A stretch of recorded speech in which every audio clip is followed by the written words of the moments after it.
है, जिसमें चीन सरकार के स्वामित्व वाली इकलौती कंपनी है जिसमें इसमें रुचि दिखाई है। आपकी जानकारी के लिए आपको बता दें, भारतीय रेलवे ने वंदे भारत ट्रेन के 44 सेट तैयार करने का लक्ष्य 2023 तक रखा है।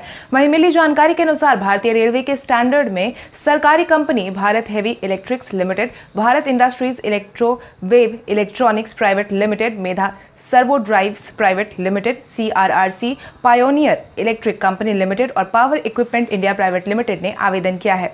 ब्रिटेन में विदेशी निवेश के मामले में भारत पहुंचा दूसरे स्थान पर। ब्रिटेन में भारत निवेश करने वाले देशों में लगातार नई उपलब्धियां हासिल कर रहा है। मिली जानकारी के अनुसार अमेरिका के बाद भारत अब दूसरे पायदान पर पहुंच गया है। भारत ने साल 2019 में 120 परियोजनाओं में निवेश किया है और 5429 नए रोजगार के अवसरों का सृजन भी किया है, जिसकी पुष्टि ब्रिटेन सरकार की तरफ से जारी की गई गए सरकारी आंकड़ों में की गई है। हालांकि अमेरिका अभी भी ब्रिटेन के लिए प्रत्यक्ष विदेशी निवेश में पहला स्रोत बना हुआ है।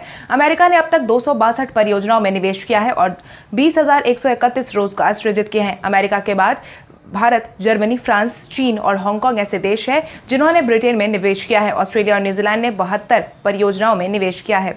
कोविड-19 वॉरियर्स को राहत देने के लिए IIT दिल्ली के छात्रों ने बनाया खास उपकरण। कोविड-19 के इस माहौल में कोरोना वॉरियर्स लगातार अपनी जान की परवाह किए बगैर सभी आम नागरिकों को बचाने में लगे हुए हैं। वहीं अब इनकी सुरक्षा के लिए दिल्ली के IIT के छात्रों ने एक नया उपकरण बनाया है। मिली जानकारी के अनुसार IIT दिल्ली के स्टार्टअप चक्र इनोवेशन ने एक ऐसी डिवाइस बनाई है जो N95 मास्क को लगातार 10 इस्तेमाल करने के लिए तैयार कर सकती है। मास्क को 10 बार इस्तेमाल योग्य बनाने के लिए ओजोन बेस्ड डिकॉन्टेमिनेशन तकनीक का इस्तेमाल किया जाता है, जिसकी मदद से N95 मास्क को एक बार इस्तेमाल करने के बाद साफ करके 10 बार और उपयोग किया जा सकता है, जिसका नाम चक्र डिकोव रखा गया है। इस मशीन को केंद्रीय स्वास्थ्य और परिवार कल्याण राज्य मंत्री अश्विनी कुमार चौबे ने लॉन्च कर दिया है।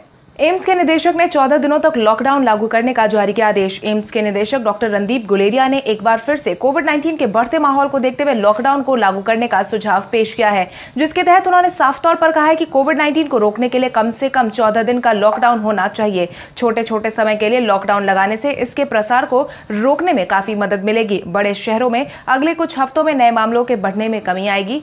दिल्ली समेत कई बड़े शहरों में नए मामलों में कमी आ चुकी है। महाराष्ट्र के पुणे शहर में कोविड-19 को रोकने के लिए 10 दिनों के लॉकडाउन की घोषणा कर दी गई है। वहीं दूसरे राज्य में भी कोविड-19 के बढ़ते संक्रमण को रोकने के लिए 1 हफ्ते या 3 दिन का लॉकडाउन लगाया गया है।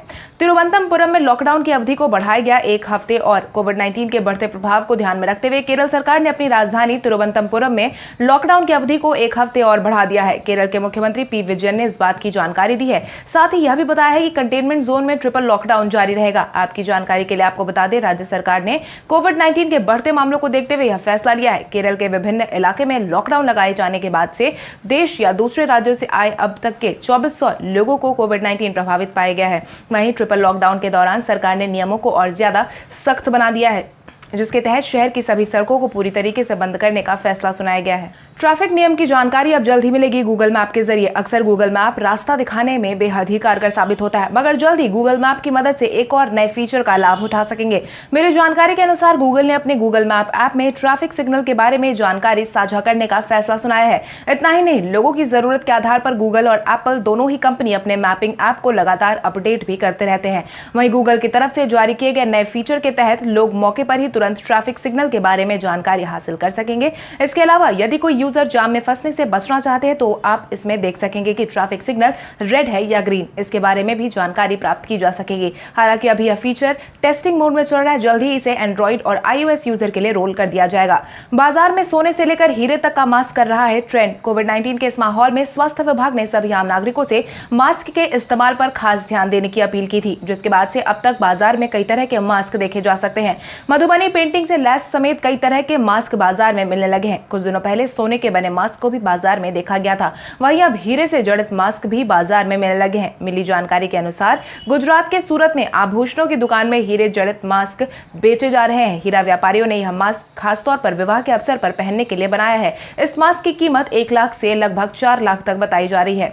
11 जुलाई को विश्व जनसंख्या दिवस मनाने के पीछे है कुछ खास। हर साल 11 जुलाई को विश्व जनसंख्या दिवस के रूप में मनाया जाता है। यह यह दिन बढ़ती जनसंख्या को लेकर दुनिया भर में जागरूकता फैलाने के लिए मनाया जाता है कि किस प्रकार अधिक जनसंख्या के कारण कई सारी समस्याएं सामने आकर खड़ी हो गई हैं। इस तरह का जनसंख्या अगर बढ़ती रही तो दुनिया में बहुत बड़ी परेशानी सामने आकर खड़ी हो जाएगी और यही कारण है कि इस दिन को लोगों को जागरूक करने के लिए हर साल 11 जुलाई को मनाया जाता है, जिसमें लोगों को याद दिलाया जाता है कि दुनिया में किस तरीके से लगातार जनसंख्या बढ़ती जा रही है और उसे रोकना हमारे लिए बेहद ही जरूरी है। इसकी शुरुआत 1989 में हुई थी। संयुक्त राष्ट्र विकास कार्यक्रम की आम सभा में बढ़ती जनसंख्या को देखते हुए इस दिन को मनाने का निर्णय लिया गया था, जिसके बाद से 11 जुलाई को हर साल यह दिवस मनाया जाता है। विपक्ष ने किया दावा, राजस्थान में गहलोत सरकार गिराने की हो रही है कोशिश। मध्य प्रदेश के बाद अब राजस्थान में कांग्रेस की कुर्सी पर संशय की स्थिति बनने लगी है और यही कारण है कि राजस्थान में कांग्रेस के लगभग 2 दर्जन विधायकों ने भारतीय जनता पार्टी के खिलाफ खूब बयानबाजी की है,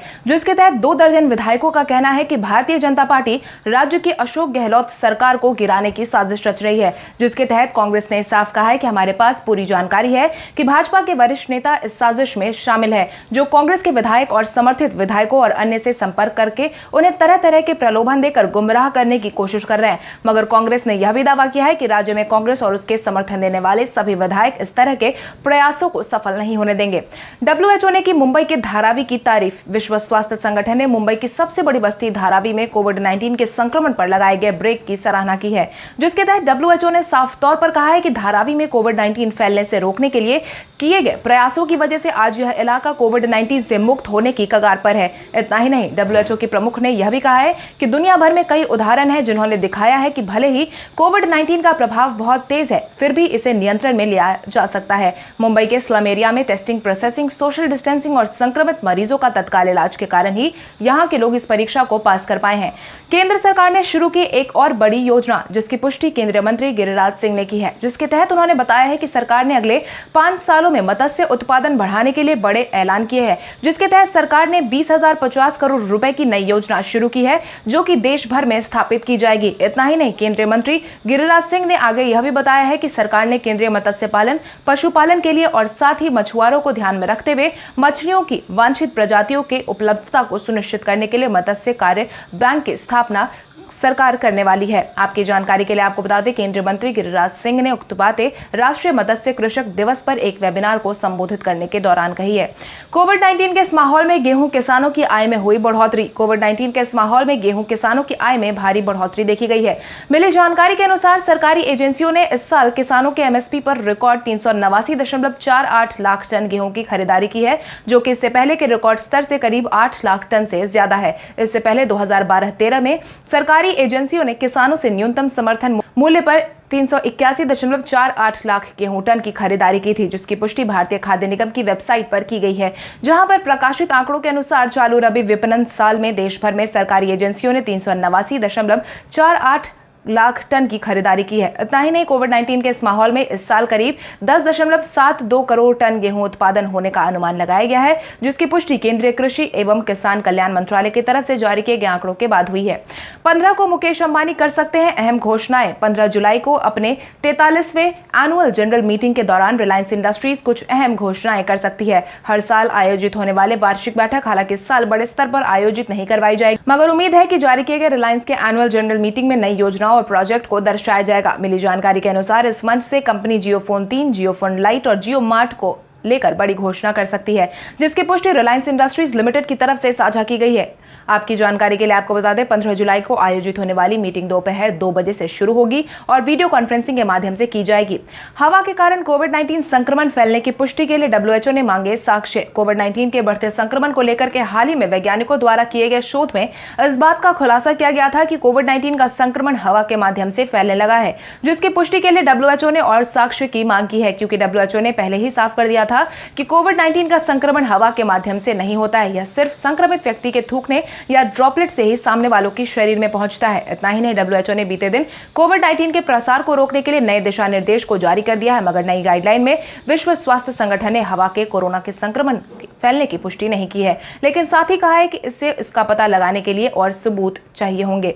हॉलीवुड में एक्शन फिल्म में काम करने वाले पहले अभिनेता बने रणदीप हुड्डा। बॉलीवुड में फिलहाल भले ही नेपोटिज्म के नाम पर चर्चा जोर शोर से चल रही हो, मगर कई अभिनेता अपने नाम के साथ साथ बॉलीवुड का नाम रोशन करने में लगे हुए हैं। हॉलीवुड में एक्शन में कदम रखने वाले रणदीप हुड्डा ने इस बात का प्रमाण पेश किया है, जिसके बाद रणदीप हुड्डा हॉलीवुड की एक्शन फिल्म करने वाले पहले इंडियन मेल एक्टर बन गए हैं। रणदीप हुड्डा इस ऑफर से बहुत ज्यादा खुश है, जिसके बाद उन्होंने कहा कि इंडियन कैरेक्टर में रूढ़िवादी रेफरेंस को तोड़ने के बाद उन्हें बहुत अच्छा लग रहा है। आपकी जानकारी के लिए आपको बता दें, रणदीप नेटफ्लिक्स पर रिलीज होने वाली फिल्म एक्सट्रैक्शन में सजू के रूप में हॉलीवुड में प्रवेश कर रहे हैं, जिसमें क्रिस हेम्सवर्थ और डेविड हार्बर जैसे स्टार मौजूद हैं। तो चलिए बढ़ते हैं आज के सवाल की ओर। आज का सवाल कुछ इस प्रकार है, आपके अनुसार भारत में निवेश बढ़ाने के लिए सरकार को क्या क्या उपाय करने चाहिए? अपने जवाब हमें कमेंट करके जरूर बताएं। इसके साथ ही आज के लिए बस इतना ही। देश विदेश की तमाम बड़ी खबरों से जुड़े रहने के लिए हमारे YouTube चैनल को सब्सक्राइब करें और बेल आइकॉन दबाना ना भूलें। धन्यवाद।